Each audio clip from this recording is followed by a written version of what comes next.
Ladies and gentlemen, welcome to Season 1, Episode 4. Lucky you. This is the montage episode. Simplest way to explain that. So we open up with some slow-mo rain. We'll come back to that. Then we skip back. There's a couple of shots where they actually show some stills as they're trying to scan to see if Arasaka is going to be following the pathway, right? Okay. These are 100% screenshots from the game that either have been stylized or drawn over, one of the two. And the weird thing is, the more I think about this, the more I think this is the right call. First and foremost is the obvious cross-promotion with the game. Cool. And indeed, that did pay dividends. A lot of people bought into the game, and there you go. Awesome. But the second reason, this is a tremendous cost saver and time saver. I know this sounds strange, but one of the things that we had to decide very, very early on when we were making the Diablo rewrite was we had to decide how many shots we had, how many sets, functionally. Because each one of those is a drawing that has to be drawn by hand. So, okay, how many do we want? And we sat down and we figured out each scene in the rough outline of the script and how many shots those would be. And it came up to something like 87, which isn't even all that many. Because I had been thinking about this when I was writing the script, trying to limit the amount of times the camera moves as much as possible. But 87 is insane. And it's like, I know that sounds strange, but think about this. Say, okay, I need to show a street out in the hills with a rail and the city in the backdrop. Okay, that takes time, and that takes effort, and you got to design this. And there's a lot of design that goes into it, in addition to just mechanically crafting it. In fact, we know this because that's the exact same time and effort that went into making these visuals in the game. By being able to just snapshot that takes a tremendous load off of the animators, who are probably already way too busy doing everything else. So, credit where credit is due. Then they lick the blood out of his nose before they make out, which is kind of gross, so that's cool. So then we rush through, and I mean just basically rush through the montage. I actually have very little to say about the montage. I have, like, not even a full page of notes here, because there's not a lot to discuss. I do like the style of how they do it. We have an event like this. And there's like 3 through lines that are going through periodically, like Maine and David just chatting at that one little, like, the one table with the umbrella. And that's like one coherent scene that's being chopped up amongst the montage. And there's a couple others as well. It helps, yeah, and there's a gun on the table, because you're going to need this gun. Which he did. Yeah, that's what Chekhov's gun is. You have introduced the gun, now you got to pay it off narratively. So that works. We also see a little bit of background with cyberpsychosis, the 2 cops talking about the cyberpsycho incident. Pilar is fascinating in how extremely non-human he is. I actually wanted to comment on this the previous episode. The way he animates, the way he moves is very, very much transhuman, for lack of a better way to put it. Which is funny, because he's not even solo here. We'll get to that in a minute. There's this wonderful little bit where David gets a tip for carrying a package across town, and that tip is 500 eddies. And he's like, oh my god, that's so much, holy crap. I just find that amusing. Yeah, he does act like a monkey, and he's able to stabilize himself and do maneuvers that he really shouldn't be able to. It's a nice tidbit. I like it. It's actually funny, because it's one of the better indicators, I would say, of animation, or, well, indicators, I'm saying this right. It's one of the better animated characters I would see so far. Anyways, so then we find out that Maine is sick of David and wants Lucy to go tucker him out. Probably meant sex, but she literally takes him out for a jog. We find out that stamina is useful for net running as well as general health, which is actually true. Fun fact, exercise is a cure for a weirdly large number of things in real life, because a large number of difficulties we have psychologically, mentally, chemically, and biologically all boil down to the same thing. Our body's trying to burn calories because we're not able to burn the calories the way we're designed to, the way we've developed to, through running, through exercise, through movement. So, you get some exercise, helps you sleep, gets rid of headaches, it's all kind of fun stuff. So it makes sense.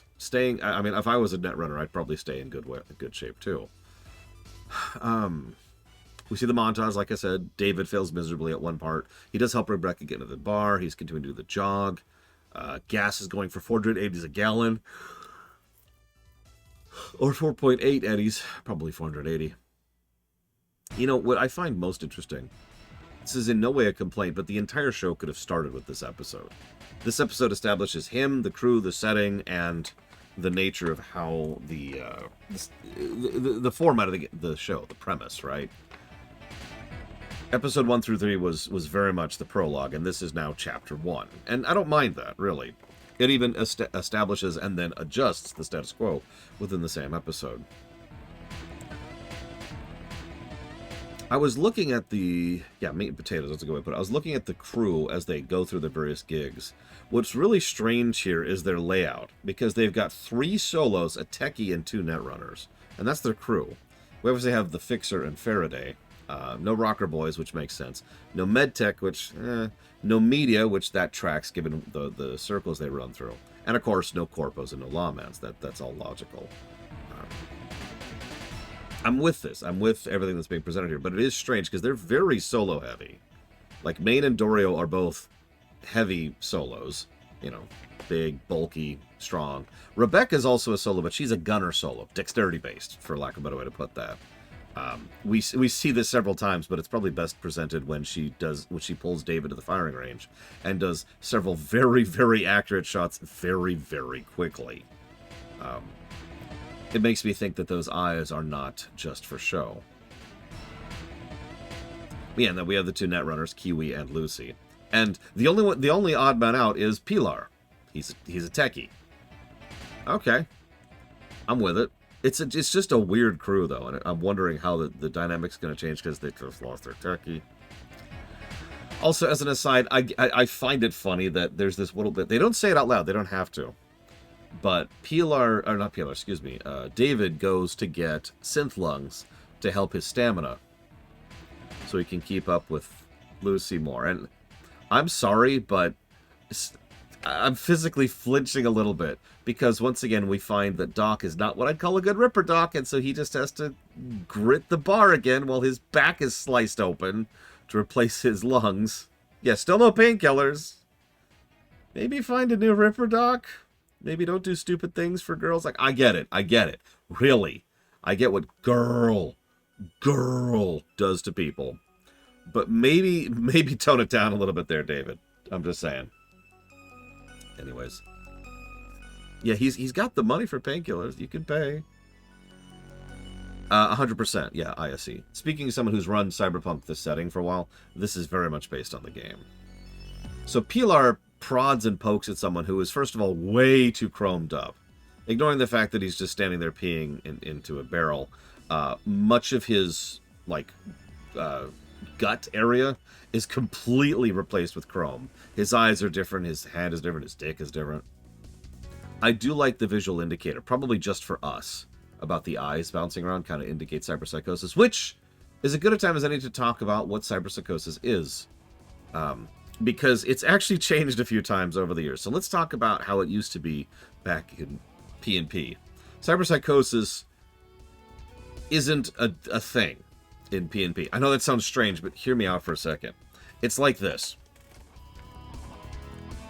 Most people start off with a degree of human empathy, right? And that empathy is the important part. It's the willingness and understanding of another person as being a thing of value, okay? So there's this gradient. As you disassociate more and more with being human, other people stop being quite as human to you. Their relative value level goes down, right? Based on... I actually pulled up a thing here, which I wanted to read for you, but based on how it's written here, it makes me think that what Goldsmith was originally thinking was actually related to sociopathy, although back then we didn't really have a lot of understanding of how sociopathy existed. So yeah, it's very much a role-playing thing.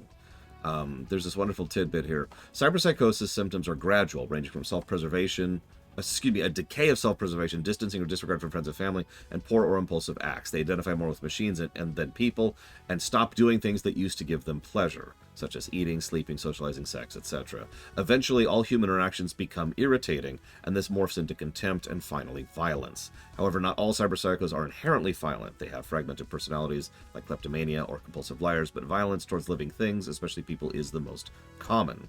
And it's a whole thing about how they... that's an interesting way to put that down to birth. It's a whole thing about how they're just more and more disconnected from other people, from being able to empathize. Like I said, it boils down to that base concept of empathy, and it's very, very much an aspect of role-playing. That's one of the things I actually like a lot about Cyberpunk. I've talked before about the human role. There's actually a lot of asterisks that go along with this, but the general idea is most cyberware has a cost associated with it in terms of this is how much you have to roll against and how much humanity you're about to lose, right? How much empathy you're about to lose as a cost for installing this new hardware. There's a lot of rules and a lot of GM fiat that goes into how that happens, if it happens at all, what the range is on it. Can you resist all human loss? Like, you get it, right? It's not a static thing because it's not supposed to be a static thing. It's supposed to be very, very dynamic based on the cyberware, the individual, the setting, the setup, the GM, the players.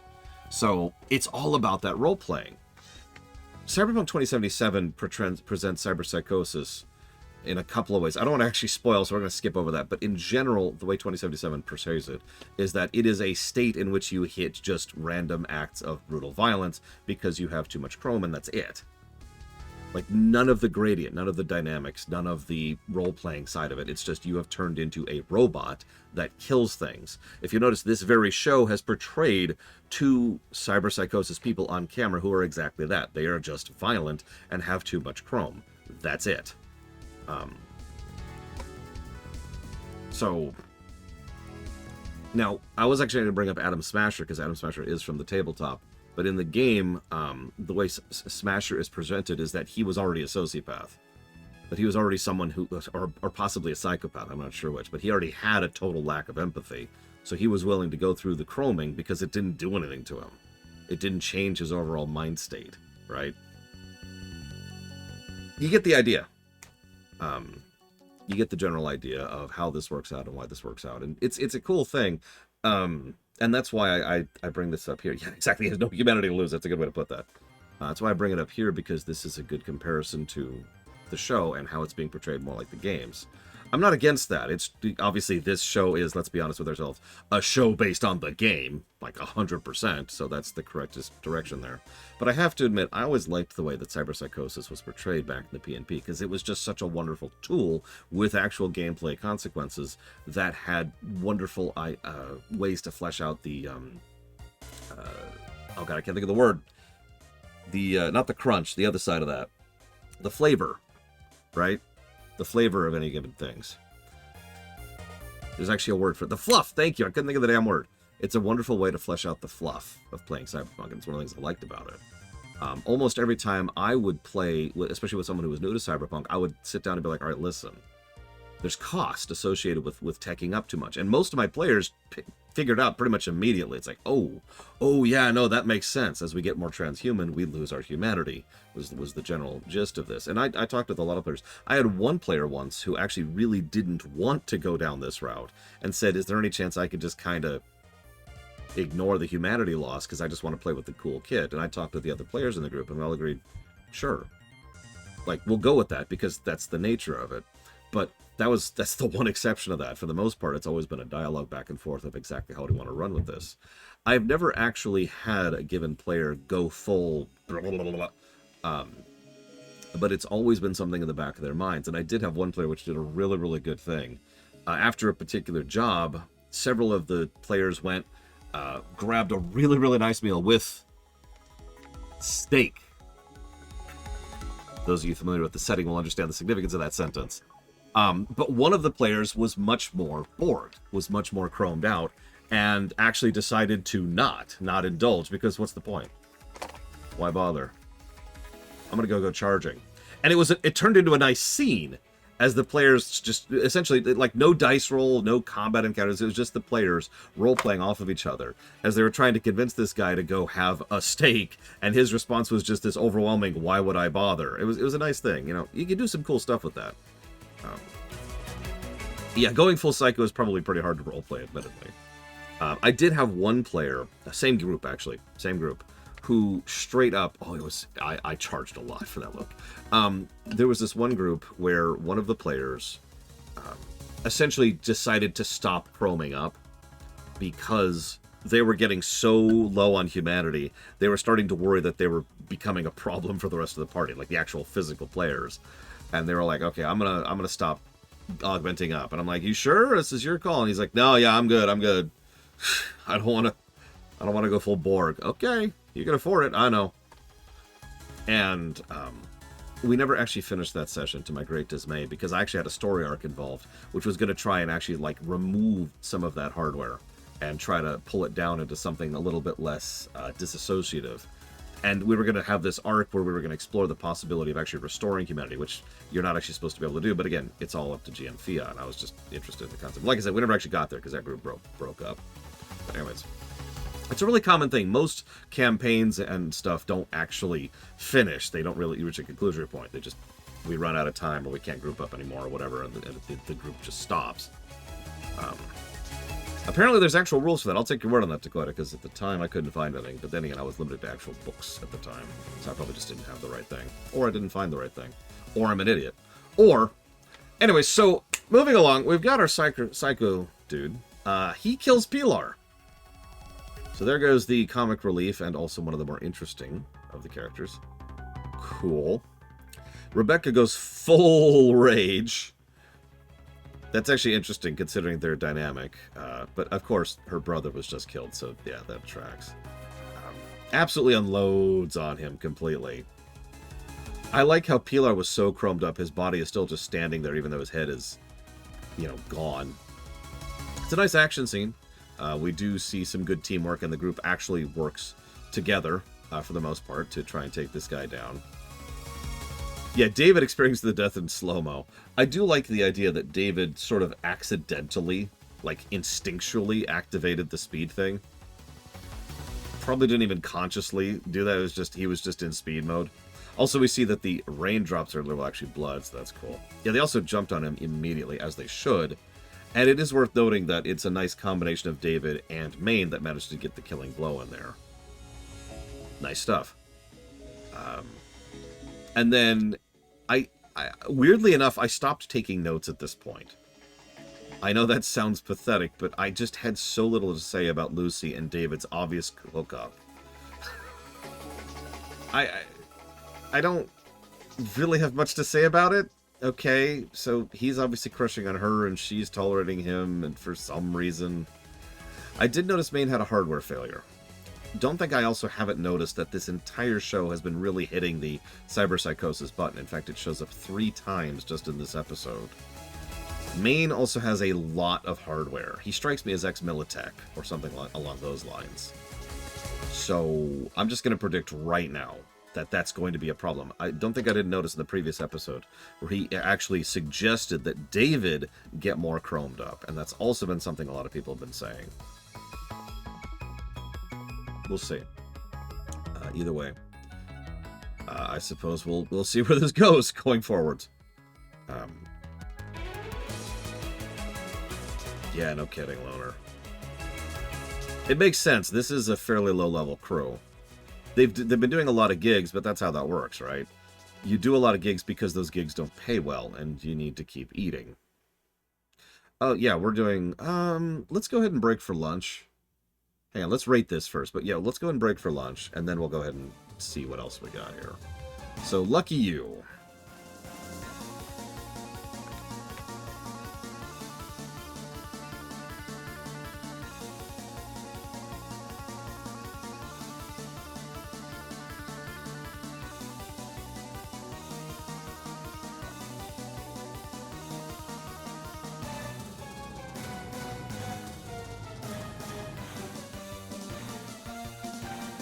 Sure thing, Kara White Noise. I'm on board.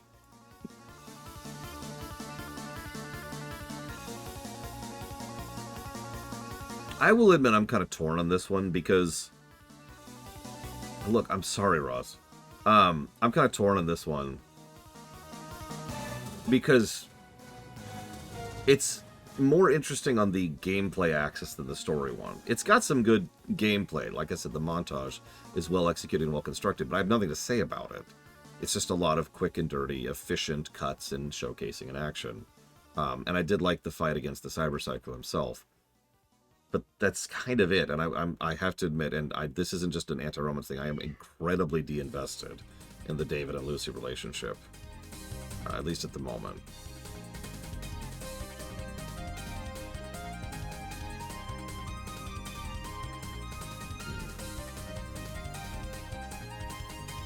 Yeah, no, it's kind of funny, 040. It is also racing. It's funny, we're 4 episodes in, and I don't feel like it. I mean, I actually double-checked. When I say these are 22s, I mean that fairly literally.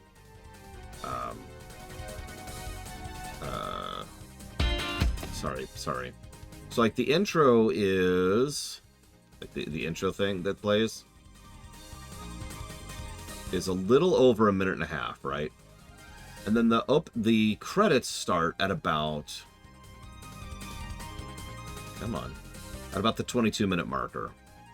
This is one of the closest shows to straight up hitting the 22-minute mark that I've talked about in recent memory.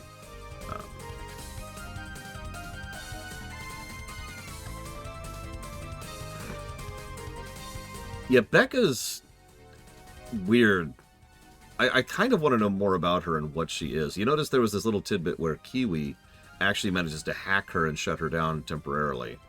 Which, I get that that's a thing, you know, the stun. But, again, I hate to keep asking this. How much is Becca hardware?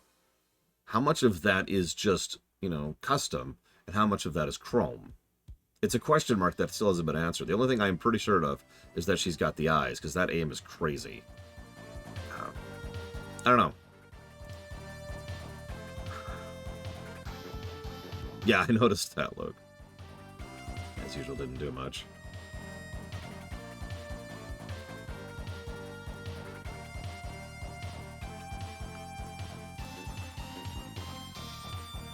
Yeah, don't tell me. I'm just... It's something that's been a question mark there.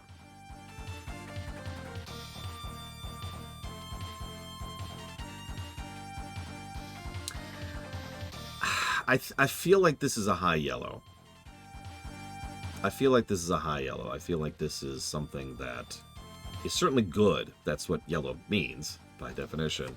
But the gameplay just doesn't quite carry it by itself up to orange territory. Like, I'm looking at some of the other orange episodes here. We've got, like, Bad Batch over at Clone Wars Season 7, or The Jedi over in Mandalorian. And I think about those, and I think about this, and it's just not at the same level, right? That's one of the values of having a direct comparison. That's actually one of the reasons I laid this thing out like this. No, remember, yellow is still good. I'm still enjoying myself, and I'm still down. Green is when we get to mid. Mid to bad is what green is. And then blue is when we get down to actually, okay, hold up. We got some problems. We did finish Clone Wars, yes. We finished Clone Wars, Andor, and Mandalorian at this point. Yeah, no kidding, Blade Devil. We got another consistent show. Okay, so next episode... No, I'm gonna break for lunch. Yeah, look at the pie. Look at the Edgerunners pie. It's not even listing the percent because there's no reason for it to. I'm gonna break for lunch, and then we'll do the next episode. So I'll be back after, you know, a little more than the usual period of time, and I'll see you then for All Eyes on Me. And it has to have a Z in it because that's important, damn it.